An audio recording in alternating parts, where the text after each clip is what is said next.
Right, short video on practicalities of living with a stoma.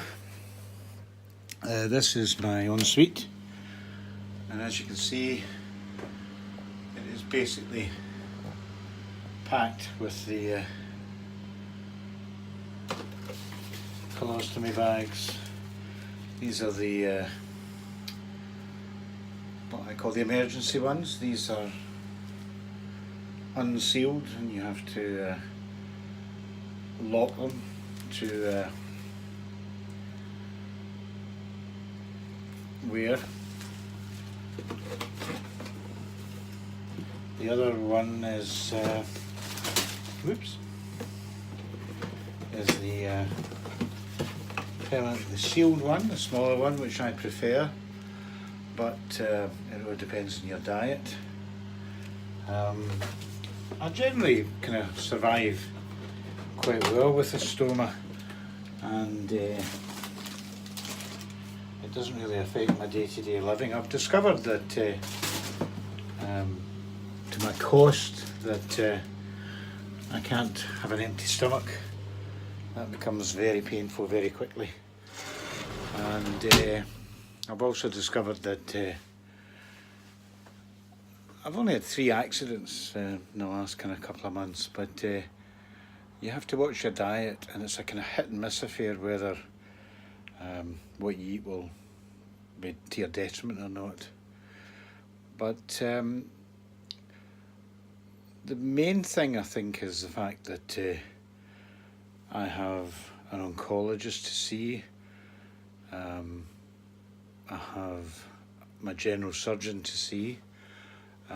All this is managed by my doctor at my local GP practice, and she's responsible for providing prescriptions for medication and things like that. But it's very difficult to know who deals with what and where, and some of the side effects of the chemotherapy, or what I thought were side effects of the chemotherapy, were not. They were something else, and therefore you have to go and your general surgeon can't help, your oncologist can't help. You've then got to go back to your GP. Your GP's then got to refer you to a specialist. At the moment, I've got a family history of Parkinson's disease, and I've started a slight tremor in my right arm, which I believe was as a result of the chemo, but it's not a known chemo side effect. So I've got to go through a load of tests to discover what exactly it is.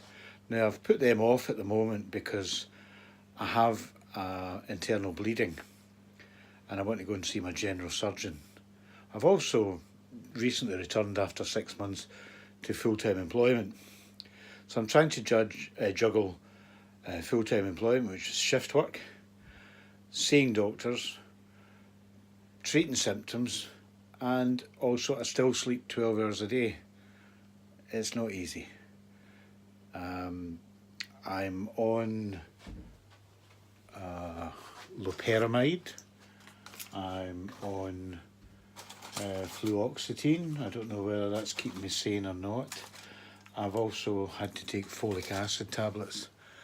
It would sometimes be nice just to sit down and discuss for 10 minutes exactly who's responsible for what and where.